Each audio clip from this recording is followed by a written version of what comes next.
أشهد أن لا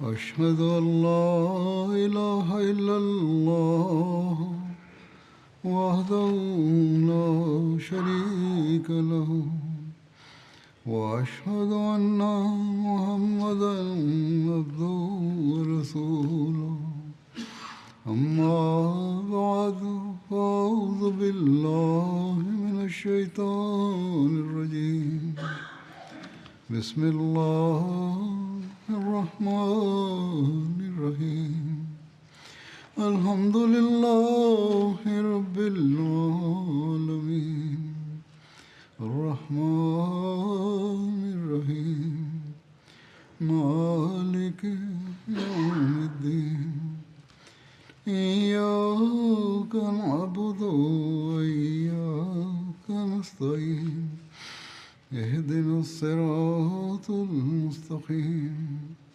صراط الذين أنعمت عليهم غير المغضوب عليهم ولا الضالين.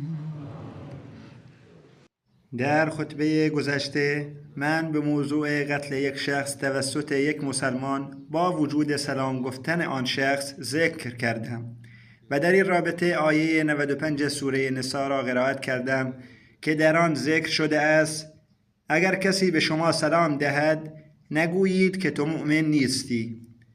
جزئیات بیشتر در آنجا بیان نشده بود. جزئیات این است که من ضمناً ذکر کرده بودم که حضرت پیامبر اکرم صلی الله علیه و آله و سلم ایشان را منع کردند. همچنین ذکر شده است که ایشان نهایت خشم خود را ابراز کردند و آن شخص را از خود دور ساختند. بلکه در برخی روایات آمده که علیه او دعا کردند. به هر حال ایشان بسیار رنجیده خاطر بودند، زیرا موضوع قصاص این مقتول از طرف بازماندگانش پس از غزوه حنین به خدمت حضرت پیامبر اکرم صلی الله علیه و آله و سلم عرضه شده بود. بنابراین جزئیات آن در آن موقعیت بیان خواهد شد ان شاء الله. به هر حال حضرت پیامبر اکرم صلی الله علیه و آله و سلم آن را جرمی بسیار زشت قرار داده بودند. ای کاش ملاهای امروزی در پاکستان، افراد به اصطلاح مدعی دین، این را درک کنند و از ظلمی که بر احمدی ها روا می‌دارند دست بردارند تا از مؤاخذه خداوند متعال در امان بمانند. به هر حال اکنون در همین ارتباط به ذکر غزوه فتح مکه می‌پردازم که در سال 8 هجری رخ داد. این غزوه را فتح عظیم نیز می‌گویند. این غزوه همانطور که گفتم در رمضان سال 8 هجری رخ داد. این همان فتح عظیم الشأن است که خداوند متعال از پیش بشارت آن را داده بود و در نتیجه آن مردم گروه گروه به اسلام وارد شدند. حضرت مصلح موعود رضی الله عنه در بیان بشارت فتح مکه با استناد به قرآن کریم می‌فرمایند: وقل ربی ادخلنی مدخل صدق و اخرجنی مخرج صدق واجعل لی من لدنک سلطانا نصیرا. یعنی بگو پروردگارا مرا به این شهر یعنی مکه به نیکی وارد کن، یعنی پس از هجرت با فتح و غلبه، و مرا با خیر و سلامت از این شهر خارج ساز، یعنی هنگام هجرت، و از جانب خود برایم وسایل غلبه و یاری بفرست. این همان آیه است که پیش از هجرت در سوره بنی اسرائیل بر ایشان نازل شده بود و در آن خبر هجرت و سپس فتح مکه داده شده بود. در سوره فتح بشارت فتح مکه چنین بیان شده است: لقد رضي الله عن المؤمنين اذ يبايعونك تحت الشجرة فعلم ما في قلوبهم فأنزل السكينة عليهم وأثابهم فتحا قریبا. یعنی خداوند از مؤمنان راضی گشت هنگامی که زیر درخت با تو بیعت می کردند. او می داند آنچه در دلهایشان بود، پس بر آنان آرامش نازل کرد و فتحی به آنان عطا فرمود. حقیقت این است که روزی که حضرت پیامبر اکرم صلی الله علیه و آله و سلم از مکه هجرت کردند، خداوند متعال همان روز به ایشان این بشارت را داد که غم مخور، روزی تو را به این مکان باز خواهم گرداند. چنان که ذکر شده که در جریان هجرت این آیه نازل شد: ان الذي فرض عليك القرآن لرادوك الى معاد. یقینا آن کس که قرآن را بر تو فرض کرده است تو را حتما به جایگاهی که بازگشتنی است باز خواهد گرداند. امام فخرالدین رازی در تفسیر این آیه بیان می کند که در این آیه منظور از معاد یا جایگاه بازگشت مکه است و علت آن این است که منظور بازگشت حضرت پیامبر اکرم صلی الله علیه و آله و سلم به سوی مکه در روز فتح است. در روایتی آمده است که هنگام هجرت وقتی رسول خدا صلی الله علیه و آله و سلم بین مکه و مدینه بودند، در آن زمان ایشان محبت خود به مکه را ابراز کردند. پس حضرت جبرئیل نازل شدند و گفتند: آیا شما به وطن و زادگاه خود مشتاق هستید؟ ایشان فرمودند: آری. پس جبرئیل گفت: خداوند متعال می‌فرماید: ان الذي فرض عليك القرآن لرادوك الى معاد. یقینا آن ذاتی که قرآن را بر تو فرض کرده است تو را حتما به جایگاه بازگشت باز خواهد گرداند. یعنی با عطای غلبه بر قریش به سوی مکه بازت خواهد گرداند. زیرا حضرت پیامبر اکرم صلی الله علیه و آله و سلم سپس در مکه حضور داشتند، پس آن را ترک کردند و سپس به آنجا بازگشتند و این موضوع جز در مورد مکه با هیچ مکان دیگری مناسب نیست. از دیدگاه محققین این پیشگویی قرآن کریم دلیلی بر نبوت حضرت پیامبر اکرم صلی الله علیه و آله و سلم است، زیرا ایشان از جانب خداوند متعال خبر غیب دادند و همانطور رخ داد که ایشان خبر داده بودند. در قرآن کریم در جای دیگری نیز پیشگویی فتح مکه شده است که در آن به حضرت پیامبر اکرم صلی الله علیه و آله و سلم و همه مسلمانان گویا یادآوری شده است که ببینید هر کجا که می روید فراموش نکنید که سرانجام مکه فتح خواهد شد و شما باید برای آن تلاش، کوشش و دعا کنید. و در پرتو این پیشگویی قرآنی می توانیم بگوییم که گویا یکی از اهداف و محورهای تمام جنگ‌ها و عملیات نظامی حضرت پیامبر اکرم صلی الله علیه و آله و سلم تا آن زمان فتح مکه نیز بوده است، چنانکه با اشاره به این پیشگویی عظیم قرآنی: و من حیث خرجت فول وجهك شطر المسجد الحرام که آیه‌ای از سوره بقره است، حضرت مصلح موعود در تفسیر آن بیان می کنند مفسرین معنای و من حیث خرجت را این گونه بیان کردند که هر کجا که هستید در هر حالتی قبله خود را فقط مسجد الحرام قرار دهید و دلیل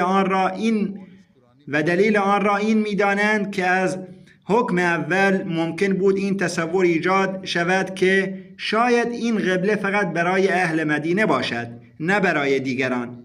از این رو خداوند متعال فرمود: از هر کجا که خارج می‌شوید روی خود را به سوی مسجد الحرام بگردانید. ایشان می‌فرمایند: اما حقیقت این است که خواه در این آیه محمد رسول الله صلی الله علیه و آله و سلم مخاطب قرار گرفته باشند، خواه همه مسلمانان، معنای آن نمیتواند روی آوردن به سوی قبله باشد. اولا به این دلیل که نمازهایی که در شهر یا روستا اقامه میشوند معمولا بیشتر از نمازهایی هستند که هنگام خروج از شهر خوانده میشوند. در چنین شرایطی باید حکمی داده میشد که شامل نمازهای بیشتری میشد، نه حکمی که امکان عمل به آن در حالت سفر بسیار کم است. مثلا ممکن است شخصی ساعت 10 صبح از شهر خارج شود یا بین عصر و مغرب یا نیمه شب و همه این زمانها اوقاتی هستند که در آنها اصلا مسئله نماز مطرح نیست. در این شرایط حکم و من حیث خرجت فول وجهك شطر المسجد الحرام بی معنا می شود، زیرا به ندرت پیش می آید که هنگام خروج از شهر موقع نماز باشد. معمولا یا انسان قبلا نماز خوانده است یا اگر قرار است بخواند می تواند پس از مدتی نیز آن را ادا کند. به هر حال ارتباطی بین خروج و نماز وجود ندارد.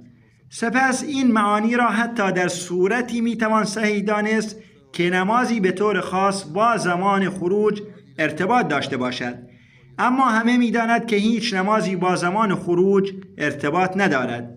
در چنین شرایطی تطبیق این آیه بر خروج از خانه به قصد سفر به هیچ وجه درست نیست. دلیل دیگر بر این که منظور از من حیث خرجت روی آوردن به سوی قبله در نماز نیست. این است که در حالت سفر گاهی حتی مسئله جهت نیز از بین می رود و هر سویی که رو داشته باشید همانجا نماز خوانده می شود. مثلا وقتی انسان نتواند از سواری پیاده شود، از قرآن کریم و عمل رسول کریم صلی الله علیه و سلم ثابت است که در آن وقت هر سویی که رو داشته باشد نماز جایز است. اگر در سفر نماز می‌خواند، هر سویی که رو داشته باشد نماز جایز است، خواه رو به قبله باشد یا به سوی دیگر. در آن وقت مسئله جهت مطرح نیست. شرق، غرب، شمال، جنوب همه یکسان هستند. فقط توجه قلبی به سوی کعبه ضروری است. هنگام نماز فقط باید این فکر باشد که توجه من به سوی کعبه است.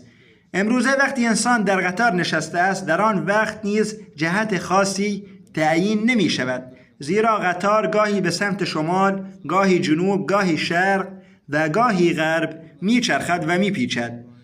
همینطور در سفرهای طولانی هواپیما نیز مشاهده می کنیم. اما با وجود این نماز شخصی که در آن نشسته و نماز می خواند خللی در آن ایجاد نمی شود. اگر معنای مفسرین را درست بدانیم، نه سوار می تواند به این حکم عمل کند و نه کسی که در قطار نشسته است. پس وقتی در خروج تعیین جهت هم پایدار نمی ماند، چگونه می توان از این آیه این معنا را گرفت که هر کجا که خارج می شوید رو به کعبه نماز بخوانید؟ سپس این معنا به این دلیل نیز درست نیست که معنای لفظی این آیه چنین است: از هر کجا که خارج می شوید روی خود را به سوی مسجد الحرام بگردانید، یا از هر کجا که خارج شدی روی خود را به سوی مسجد الحرام بگردان.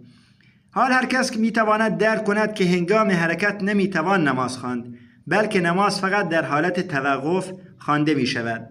بله، اگر الفاظ این آیه چنین می بود: حیث ما کنت فولی وجهک شطر المسجد الحرام، یعنی هر کجا که هستی روی خود را به سوی مسجد الحرام بگردان، آنگاه این معنا درست می بود. اما اینجا فرموده شده است: و من حیث خرجت فولی وجهک شطر المسجد الحرام، یعنی ای محمد رسول الله صلی الله علیه و سلم، یا ای مسلمانان، از هر کجا که خارج می شوید روی خود را به سوی مسجد الحرام بگردانید. حال این روشن است که نماز هنگام خروج خوانده نمی شود، بلکه در جایی که هستید خوانده می شود. پس معلوم شد که تفسیر این آیه به معنای نماز خواندن به هیچ وجه درست نیست. مفسرین میگویند اگر ارتباطی بین نماز و خروج پذیرفته نشود، تکرار لازم می آید، در حالی که این نیز اشتباه است. آنها تکرار در قرآن کریم را فقط به این دلیل می‌بینند که مفاهیم صحیح قرآن کریم و ارتباط متقابل مضامین را درک نکردند. هر جا اعتراضی می‌بینند فوراً بحث ناسخ و منسوخ را شروع می‌کنند و با اعلام یک آیه به عنوان ناسخ و دیگری به عنوان منسوخ از اعتراض رها می‌شوند. در حالی که اگر حقایق قرآن کریم که حضرت مسیح موعود علیه السلام به دنیا آموختند مد نظر باشد، نه تکراری در قرآن کریم دیده می شود و نه نیازی به منسوخ دانستن آیه است. حقیقت این است که وقتی حضرت پیامبر اکرم صلی الله علیه و سلم از مکه مکرمه اخراج شدند، دشمنان اسلام فرصت یافتند اعتراض کنند که اگر شما موعود دعای ابراهیمی بودید و با کعبه ارتباط داشتید، چرا از مکه اخراج شدید؟ وقتی شما از مکه اخراج شده اید، چگونه می توانید مصداق دعای ابراهیمی باشید؟ سوال این است. در پاسخ به این اعتراض خداوند متعال می فرماید: و من حیث خرجت فولی وجهک شطر المسجد الحرام. ای محمد رسول الله صلی الله علیه و سلم، این خروج شما از مکه موقتی است. ما به شما وعده می دهیم که دوباره به شما این فرصت را خواهیم داد و شما بر مکه مسلط خواهید شد. اما جایی که خداوند متعال با بندگان مؤمن خود وعده می کند، از آنها نیز انتظار دارد که برای تحقق آن وعده تلاش کنند، نه اینکه خدا با آنها وعده کند و آنها دست روی دست بگذارند و برای تحقق آن وعده تلاش نکنند و تصور کنند چون خداوند متعال وعده کرده است خودش آن را تحقق خواهد بخشید و نیازی به تلاش ما نیست. و مردم این گونه فکر می کنند. با قوم حضرت موسی علیه السلام خداوند متعال وعده کرده بود که سرزمین کنعان به آنها داده خواهد شد. حضرت موسی علیه السلام با قوم خود حرکت کردند. وقتی آن سرزمین پیش رو آمد، ایشان به قوم خود گفتند بروید و با جنگ آن سرزمین را تصرف کنید. قوم حضرت موسی علیه السلام به اشتباه تصور کردند که خداوند متعال وعده کرده است این سرزمین را به ما بدهد، پس خودش این وعده را تحقق خواهد بخشید و این سرزمین را در اختیار ما قرار خواهد داد. اگر ما این سرزمین را فتح کنیم پس فایده وعده چیست؟ وعده را خدا کرده است، پس خودش آن را تحقق بخشد. ما نیازی به هیچ گونه تلاشی برای آن نداریم. در نتیجه آنها به حضرت موسی علیه السلام گفتند اذهب انت و ربک فقاتلا انا هاهنا قاعدون. ای موسی، تو به ما میگفتی که خداوند متعال این سرزمین را به شما خواهد داد. اکنون تمام مسئولیت بر عهده توست یا بر عهده خدایت. اگر ما سرزمین را فتح کنیم پس فایده وعده های تو و خدایت چیست؟ چون تو به ما میگفتی که این وعده خداوند متعال است که این سرزمین حتما به ما خواهد رسید. پس اکنون تو و پروردگارت بروید و بجنگید. ما اینجا نشسته ایم، ما کاری نخواهیم کرد. وقتی شما سرزمین را فتح کرده و به ما بدهید ما وارد آن خواهیم شد.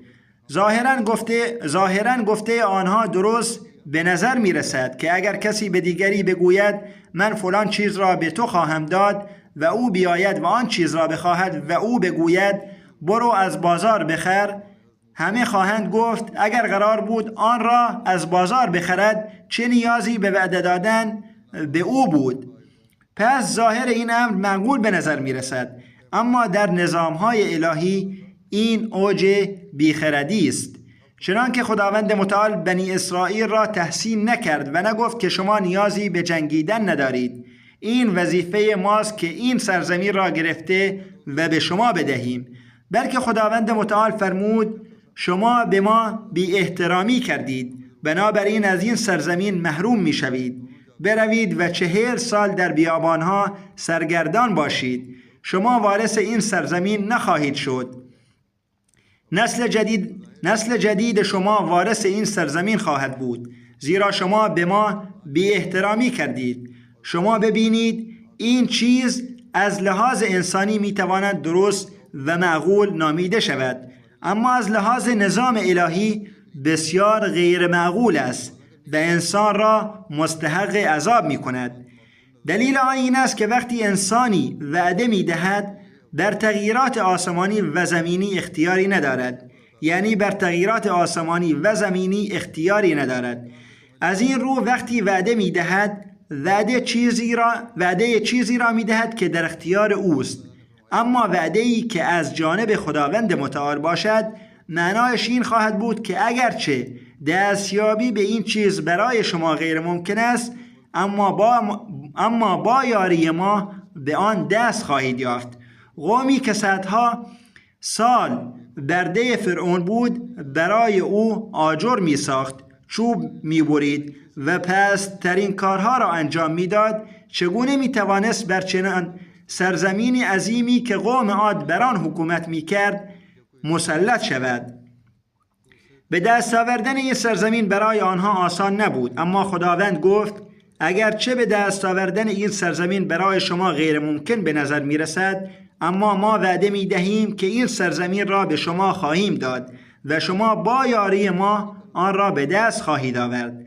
پس معنای وعده خداوند متعال این نیست که چون او وعده کرده است بنده نیازی به تلاش ندارد، بلکه معنایش این است که وقتی شما برای به دست آوردن آن چیز تدبیر می کنید، خداوند متعال شما را یاری خواهد کرد و شما موفق خواهید شد.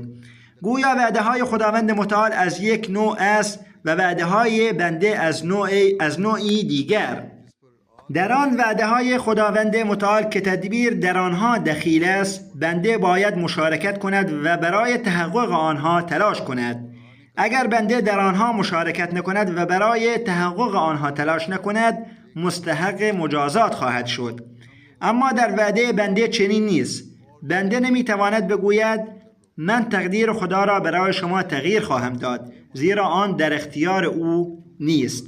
اگر چنین بگوید، ما از او خواهیم پرسید شما که هستید که تقدیر را تغییر دهید؟ خداوند متعال میگوید اما خداوند متعال میتواند بگوید اگر چنین کنید من شما را یاری خواهم کرد. اگر مطابق فرمان من تدبیر کنید تقدیر شما را تغییر خواهم داد، زیرا تقدیر چیزی است که در اختیار اوست و هرگاه بخواهد میتواند آن را تغییر دهد. وقتی به حضرت پیامبر اکرم صلی الله علیه و آله و سلم وعده فتح مکه داده شد، همزمان به مسلمانان گفته شد ای مسلمانان، مانند قوم موسی تصور نکنید که چون خدا وعده داده است مکه را به شما خواهد داد، پس خودش آن را تحقق خواهد بخشید. ما نیازی به تدبیر برای آن نداریم، بلکه شما نیز باید برای تحقق آن تلاش کنید. معنای وعده الهی این است که شما ضعیف هستید. اگر ضعیف نبودید چرا مکه را ترک می کردید؟ ترک مکه به این معنا بود که شما ضعیف هستید و دشمن شما قوی و نیرومند است. اما خداوند متعال قدرت خواهد داد و شما مکه را از دشمن خواهید گرفت. پس معنای و من حیث خرجت فول وجهک شطر المسجد الحرام این است که شما از هر کجا خارج شوید یا از هر مکانی که خارج شوید، هدف شما این باید باشد که ما باید مکه را فتح کنیم. سپس معنای خروج لشکرکشی نیز هست. در این صورت معنای این آیه خواهد بود که هر کجا که لشکرکشی می کنید، به هر جایی که برای جنگ می روید، خواه به شرق روی آورید یا به جنوب، به غرب یا به شمال، هدف شما باید این باشد که این خروج شما پایه‌گذار فتح مکه باشد. مثلا اگر می‌خواهید به سمت جنوب به دشمن حمله کنید، اما متوجه شوید که در غرب سرزمین او دوستانش حضور دارند و این شبهه وجود دارد که مبادا از پشت حمله کنند و ابتدا به سمت غرب حمله کرده و آنها را از بین ببرید، معنایش این خواهد بود که این حمله به سمت غرب در واقع مقدمه حمله به جنوب است.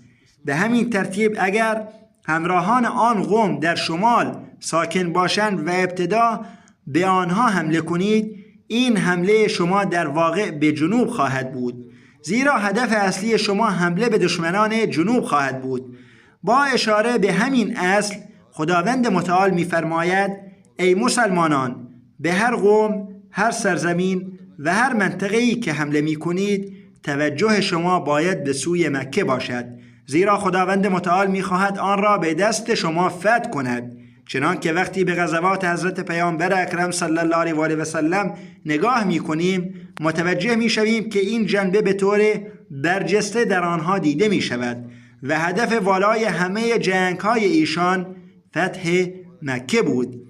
در هر جنگی که ایشان می‌دیدند این هدف از دست می‌رود یا در مورد قومی احساس می‌کردند که جنگ با آنها موجب تأخیر در فتح مکه خواهد شد، علی‌رغم تحریک شدن، سکوت و چشم پوشی اختیار می‌کردند.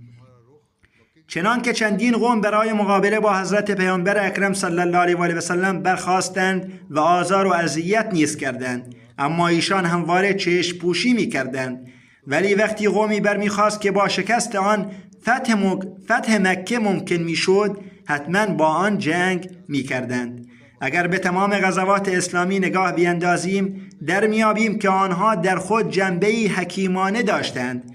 به ویژه تمام جنگ‌هایی که پیش از فتح مکه رخ دادند، همگی فقط با این هدف بودند که راه فتح مکه هموار شود. اگر معنای این آیه این می بود که از هر جا که خارج می شوید روی خود را به سوی قبله کنید. همانطور که قبلا گفته شد عبارت من حیث خرجته در این آیه نمی بود، بلکه به جای این عبارت این کلمات می بود: هر کجا که هستید روی خود را به سوی قبله بگردانید. برای روی آوردن به سوی قبله باید عبارت هر کجا می بود، نه اینکه از هر کجا که خارج می شوید روی خود را به سوی قبله بگردانید. زیرا مردم هنگام خروج از جایی نماز نمی خوانند. هنگام خروج مردم حرکت می کردند. پس این آیه هیچ ارتباطی با ادای نماز ندارد، بلکه معنای این آیه فقط این است که از هر کجا که خارج می شوید، خواه از مکانی که رو به شرق دارد، خواه از مکانی که رو به غرب دارد، خواه از مکانی که رو به شمال دارد و خواه از مکانی که رو به جنوب دارد، به هر حال توجه شما باید به سوی مکه باشد. یعنی توجه، فکر و ذهن شما باید فقط متوجه این امر باشد که ما باید مکه را فتح کنیم و اسلام را در آنجا استقرار داده و تمام عرب را تحت نفوذ آوریم. معنای وجوه توجیهات نیز هست. پس معنای آن این است که شما باید فقط یک هدف داشته باشید که کعبه را فتح کرده و آن را مرکز اسلام قرار دهید. زیرا تا زمانی که اسلام در مکه گسترش نیابد، تا زمانی که مکه تحت اختیار مسلمانان در نیاید، بقیه عرب ها نمی توانند مسلمان شوند. این برنامه ای بود که برای مسلمانان تعیین شده بود و شکی نیست که این برنامه بسیار فراتر از توان آنها بود. بیشک حکومت عرب یک حکومت منظم نبود، اما ملوک الطوایفی هم نبود. پادشاهان مختلف با آن ارتباط داشتند و معاهداتی می‌بستند. به همین ترتیب مکه اگرچه کاملا منظم نبود، اما به هر حال پایتخت سرزمینی بود که جمعیت آن بین 15 تا 20 میلیون بود. نگاه تمام قبایل اطراف به سوی آن بود و آنها تصمیمات و احکام آن را واجب الاطاعه می‌دانستند. سپس با توجه به آن زمان، آن شهر بزرگی بود که 15 تا 16 هزار نفر جمعیت داشت و نه تنها تمام جمعیت آن، بلکه 15 تا 20 میلیون نفر از سراسر کشور همگی سرباز بودند. در فنون جنگی مهارت بسیاری داشتند، جنگجو، شجاع و مبارز بودند و مقابله با آنها برای مسلمانان کار آسانی نبود. زمانی که این آیه بر حضرت پیامبر اکرم صلی الله علیه و آله و سلم نازل شد، در آن زمان مسلمانان فقط 4 تا 500 سرباز داشتند، حداکثر 1000 نفر فرض کنید، و با احتساب زنان و کودکان و غیره کل تعداد آنها 11 تا 12 هزار نفر میشد. بیش از این تعداد مسلمانان نبود و قدرت جنگی آنها به هر حال قابل ذکر نبود. اما در چنین شرایطی که مسلمانان بسیار ضعیف بودند، وقتی تعداد آنها در مقایسه با کفار هیچ نسبتی نداشت، وقتی آنها هیچ وسیله‌ای برای جنگ نداشتند و وقتی قدرت جنگی آنها در مقابل کفار هیچ واقعیتی نداشت، خداوند متعال به کفار چالش می‌دهد که این مسلمانان اگرچه به نظر شما کم می‌آیند، به نظر شما ضعیف و بی‌قدرت می‌آیند، اما همین مسلمانان روزی سرزمین شما را فتح خواهند کرد، بر پایتخت شما مسلط خواهند شد و آنجا چنان غلبه‌ای خواهند یافت که احکام اسلام را در آنجا جاری خواهند کرد و کفر را از سرزمین عرب کاملا محو خواهند کرد. این با توجه به وضعیت مسلمانان ادعای دیوانوار بود و سپس این ادعا به منطقه خاصی محدود نبود، بلکه تأثیر این ادعا گسترده تر بود، زیرا نه تنها در آن پیشگویی فتح مکه شده بود، نه تنها اعلام غلبه بر عرب شده بود، بلکه به مسیحیت نیز چالش داده شده بود، به یهودیت نیز چالش داده شده بود، به آیین زرتشت نیز چالش داده شده بود و با قدرت اعلام شده بود که اسلام با شکست دادن تمام این ادیان بر تمام دنیا غالب خواهد بود. این ادعای دیوانوار بود به همین دلیل کفار حضرت پیامبر اکرم صلی الله علیه و آله و سلم را نعوذ بالله دیوانه می‌خوانند و صحابه را نیز دیوانه می‌پنداشتند، زیرا آنها ادعای می‌کردند که برای تحقق آن در این دنیای مادی هیچ وسیله‌ای نمی‌دیدند. اما حقیقت این است که تا زمانی که در هر انسان برای کارهای غیرعادی، آن حالتی که در برخی موارد در طب مونومینیا نامیده می شود، یعنی توجه فقط و فقط به یک چیز ایجاد نشود، تا زمانی که او تمام اهداف دیگر را فراموش نکند، تا زمانی که در او همواره یک تشویش و بیتابی نباشد و تا زمانی که برای کارهای غیرعادی در او حالتی شبیه جنون ایجاد نشود، در آن کارها هرگز موفقیتی حاصل نمی شود.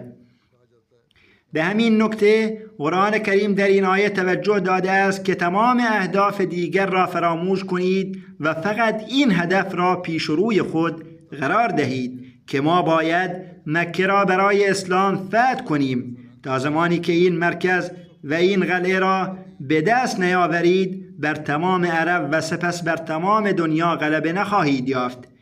در اینجا سوال مطرح می شد که چرا خداوند متعال فرمود از هر جایی که خارج می شوید توجه خود را به سوی مسجد الحرام نگه دارید؟ چرا نفرمود به هر سویی که حمله می کنید توجه خود را به سوی مسجد الحرام نگه دارید؟ پاسخ این است که در زمان خروج تصمیم گرفته می شود که هدف ما از این حمله چیست. اینطور نیست که انسان ابتدا جنگ را شروع کند و سپس هدفش را بیندیشد. پس چون در اینجا هدف توجه دادن به حفظ هدف فتح مکه بود، فرمود هنگام خروج ببینید که تأثیر این جنگ ما در فتح مکه چه خواهد بود. اگر آن جنگ به فتح مکه کمک نمی کند، آن را رها کنید. اما از این نباید نتیجه گرفت که اسلام به پیروان خود اجازه جنگ تهاجمی می دهد، زیرا از تاریخ ثابت است که پیش از نزول این آیات جنگ ها با کفار آغاز شده بود. این نکته نیز به یاد داشته باشید که در من حیث خرجت فقط حضرت پیامبر اکرم صلی الله علیه و آله و سلم مخاطب قرار گرفتند و دلیل آن این است که پس از حضرت پیامبر اکرم صلی الله علیه و آله و سلم نیازی به فتح مکه به این شکل باقی نمی ماند، زیرا پس از ایشان هیچ حمله‌ای به مکه نمی شد، بلکه قرار بود کاملا در تصرف مسلمانان باقی بماند.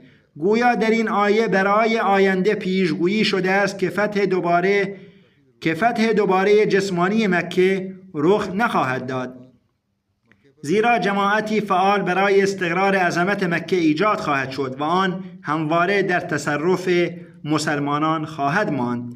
به همین دلیل از این لحاظ آن بهانه جنگ نیز از بین می رود.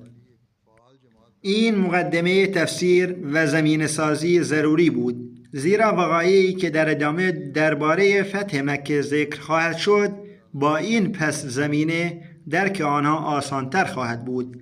بقیه را انشاءالله در آینده بیان خواهم کرد. در این زمان من همچنین از یک شهید یاد خواهم کرد و نماز جنازه ایشان را نیز پس از نماز اقامه خواهم کرد که جناب دکتر شهید محمد محمود اهل سرگوتا فرزند جناب شیخ مبشر احمد دهلوی هستند.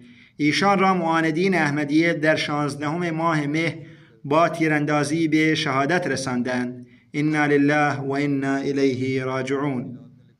در جزئیات روز حادثه آمده است که آقای دکتر پس از ادای نماز جمعه همراه با خانواده اش به بیمارستان فاطمه سرگوتا رسیدند، جایی که ایشان طبابت می کردند. پس از ورود به بیمارستان هنگام عبور از محل پذیرش اصلی و رسیدن به راهروی مقابل اورژانس، در حالی که به سمت اتاق خود می رفتند، شخص ناشناسی که از قبل آنجا حضور داشت و پشت سر ایشان آمده بود از کیف خرید خود اسلحه‌ای درآورد و از پشت به ایشان شلیک کرد.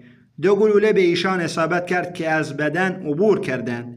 فوراً ایشان را به بیمارستان غیر نظامی منتقل کردند، اما در اثر جراحات جناب دکتر به شهادت رسیدند. انا لله و انا الیه راجعون. پس از حادثه مهاجم در حالی که اسلحه را در دست تکان میداد، همراه با همدست خود که بیرون بیمارستان با موتورسیکلت منتظر بود فرار کرد.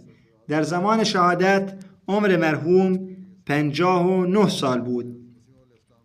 ورود احمدیه به خانواده شهید مرحوم از طریق جد بزرگ ایشان جناب بابو اعجاز حسین برادر حضرت سرفراز حسین دهلوی رضی الله عنه بود که با بیعت با حضرت مسیح موعود علیه السلام توفیق پیوستن به احمدیه را یافته بودند. بعدها جد بزرگ شهید مرحوم جناب بابو اعجاز حسین دهلوی با واسطه برادرش بیعت کردند. جد بزرگ شهید مرحوم بابو اعجاز حسین و پدر بزرگ ایشان جناب بابو نظیر احمد هر دو به ترتیب توفیق خدمت به عنوان امیر جماعت احمدیه دهلی را یافتند. شهید مرحوم از کالج FC لاهور FSC و سپس از کالج پزشکی راولپندی در سال 1990 مدرک MBBS دریافت کردند. پس از MBBS در امتحان کمیسیون خدمات عمومی پنجاب قبول شدند. 4 سال در بیمارستان سرویس و بیمارستان جناح لاهور کار کردند. در سال 1998 عضویت کالج سلطنتی پزشکان انگلستان و در سال 2021 افتخار فلوشیپ را از آنجا دریافت کردند. شهید مرحوم در سال 2001 به سرگوتها منتقل شدند. در پس زمینه انتقال به سرگوتها جنبه خدمت به بشریت برجسته بود. ایشان اولین متخصص بیماری‌های کبد و معده در منطقه سرگوتها بودند. در سرگوتها به یک بیمارستان خصوصی پیوستند که صاحب آن روابط بسیار خوبی با جناب دکتر داشت، اما زمینه سیاسی داشت. در سال 2018 در انتخابات مجلس ملی او میخواست شرکت کند. فرد سیاسی بود. ملاها او را تهدید کردند که چنین و چنان خواهیم کرد. پس او به آقای دکتر گفت که بیمارستان را ترک کنید. این اجبار من است. شما دیگر نمی توانید با من کار کنید. به هر حال آقای دکتر آنجا را ترک کردند، سپس به بیمارستان دیگری پیوستند. از سال 2001 از زمانی که به سرگوتها منتقل شدند به طور منظم به عنوان پزشکی مهمان در بیمارستان فضل عمر روه نیز خدمت می کردند و خداوند متعال در دستان ایشان شفا قرار داده بود و تعداد زیادی از بیماران از ایشان بهره‌مند می شدند. علاوه بر دانش دنیوی، دانش دینی زیادی نیز داشتند. مطالعه گسترده‌ای در تفسیر قرآن کریم، تذکره، خزائن روحانی و دیگر کتب جماعت و کتب مربوط به مسائل اختلافی داشتند. شهید مرحوم به عنوان نایب امیر منطقه سرگوتها نیز توفیق خدمت یافتند. پس از تأسیس انجمن پزشکی عضو آن بودند و در سال 2024 به عنوان نایب رئیس این انجمن منصوب شدند و همچنین رئیس شعبه سرگوتها بودند. طی 3 سال گذشته با وجود ابتلا به سرطان همواره بیماری دیگران را بر بیماری خود اولویت می‌دادند و همیشه آماده خدمت بودند. همدردی، محبت با بیماران و درمان رایگان نیازمندان از ویژگی‌های برجسته ایشان بود. علاوه بر درمان رایگان بیماران نیازمند، برای بازگشت به آنها کرایه نیز می‌دادند. حتی برخی آزمایش‌ها را رایگان انجام می‌دادند و هزینه آن را می‌پرداختند. همانطور که ذکر شد، اولین متخصص بیماری‌های کبد و معده در منطقه سرگوتها بودند. به بچه‌های ضعیف از نظر مالی با حفظ پوشش کمک قابل توجهی می‌کردند. یک نیازمند نوشته است که به یک نیازمند مدت‌ها به طور منظم کمک مالی می‌کردند. ابتدا آن شخص ماهی 1 یا 2 بار می آمد. سپس شروع به آمدن هر 2 یا 3 روز 1 بار کرد. اما با این حال ایشان همچنان به او کمک می کردند. یک روز او بر سر چیزی زیاده روی کرد. آقای دکتر معمولاً عصبانی نمی شدند. بسیار نرم دل بودند.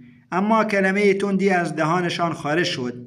اما به دلیل نرمی و نیکی طبعشان تمام شب بیقرار و پریشان بودند که چرا به او حرف تندی زدم.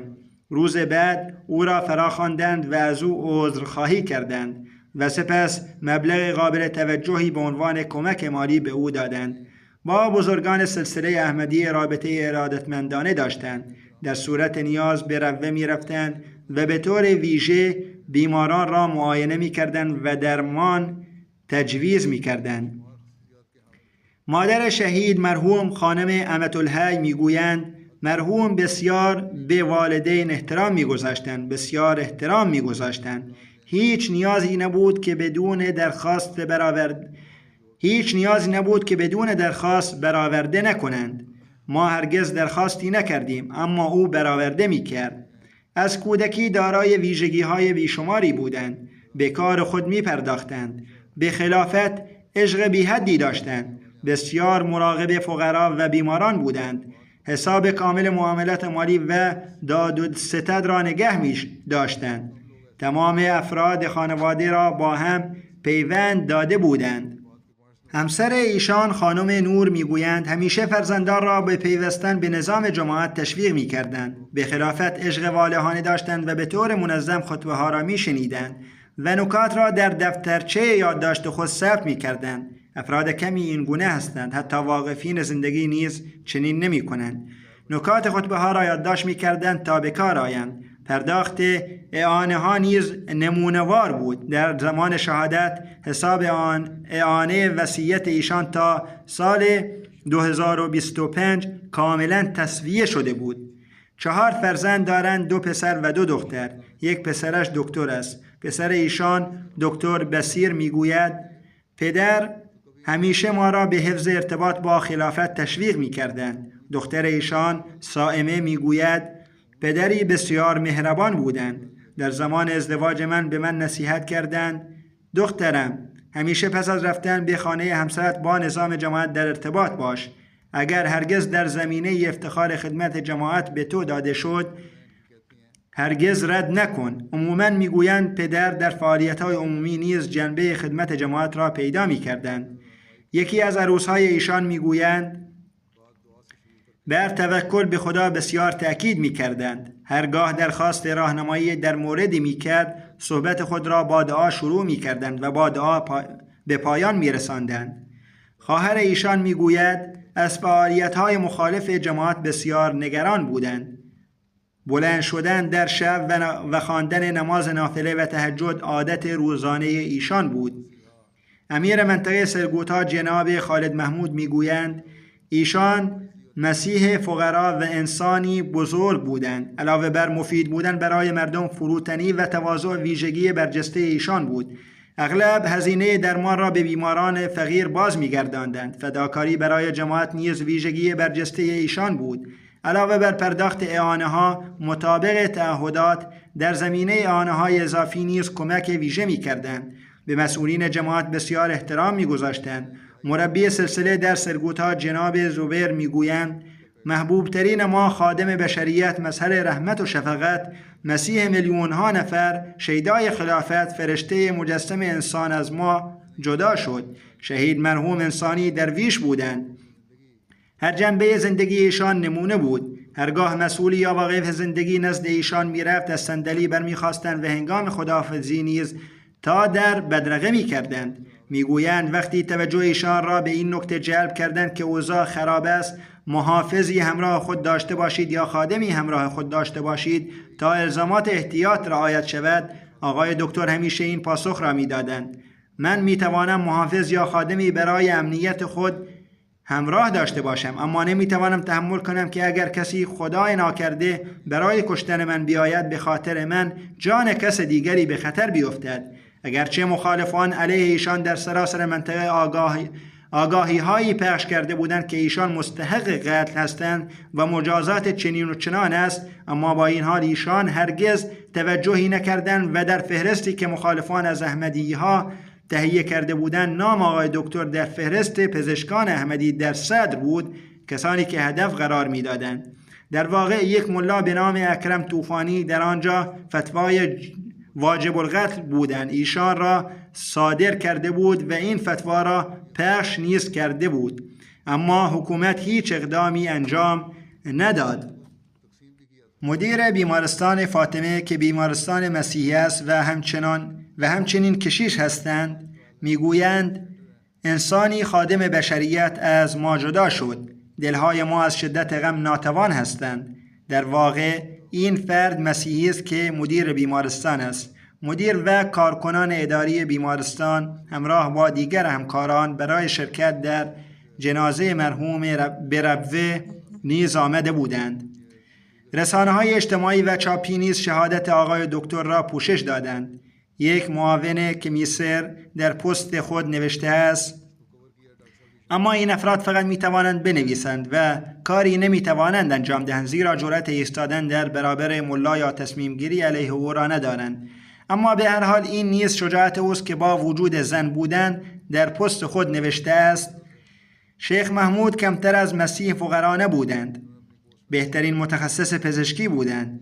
گاهی اوقات حتی آزمایش‌های گران را به هم برای فقرا رایگان انجام می‌دادند. شاید در سراسر منطقه خانواده‌ای نباشد که از جناب دکتر معالجه نکرده باشد. این خانم غیر احمدی است، ولی تعریف میگوید که اکثرا رایگان معالجه می‌کردند. میگوید که اکثرا را رایگان معالجه می‌کردند و این کار بسیار بزرگی است. من از این موضوع آگاهی دارم، زیرا خودم نیز پزشک هستم. جناب دکتر اگر به کشور دیگری هم می‌رفتند می‌توانستند پول زیادی به دست آورند و زندگی آسوده‌ای داشته باشند، ولی ایشان خدمت به انسانیت را در سرگوتها ترجیح دادند. میگوید که امروز برای اولین بار برای رفتن انسانی با اشک گریستم که با او هیچ رابطه شخصی نداشتم، فقط رابطه انسانی داشتم. احسانهای بسیاری از این شخص بر بندگان خدا بود.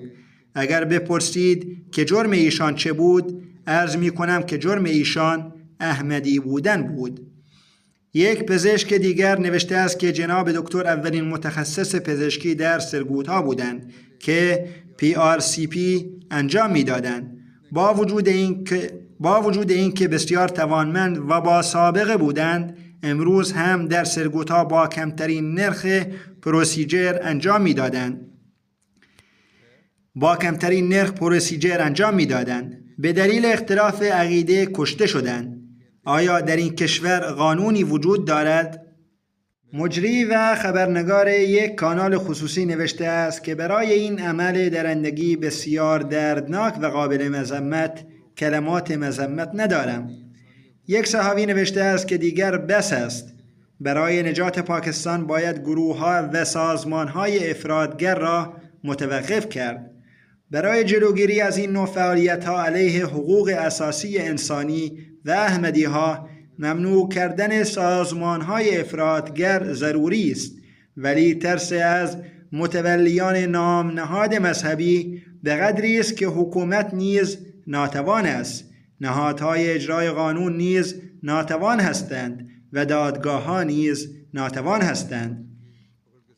خداوند متعال زود وسایل مؤاخذه آنها را فراهم کند و برای نجات کشور ضروری است که اکنون از آنها خلاص یابیم، زیرا این افراد نام نهاد مذهبی که در حقیقت تروریست هستند و به نام مذهب اعمال تروریستی می کنند، این افراد بر تباه کردن کشور کمر بستند و در هر جا به هر کسی که مخالف آنهاست حمله می کنند.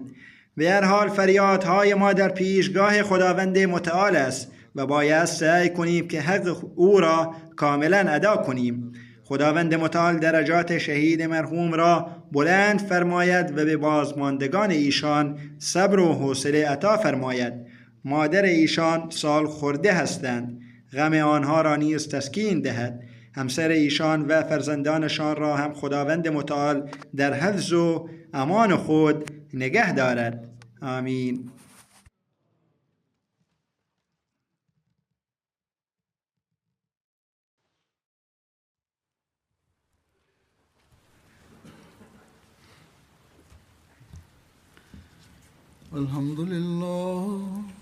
الحمد لله نحمده ونستعينه ونستغفره ونؤمن به ونتوكل عليه ونعوذ بالله من شرور أنفسنا ومن سيئات أعمالنا من يهده الله فلا مضل له ومن يضلله فلا هادي له ونشهد أن لا إله إلا الله ونشهد أن محمدا عبده ورسوله عباد الله رحمكم الله إن الله يأمر بالعدل والإحسان وإيتاء ذي القربى وينهى عن الفحشاء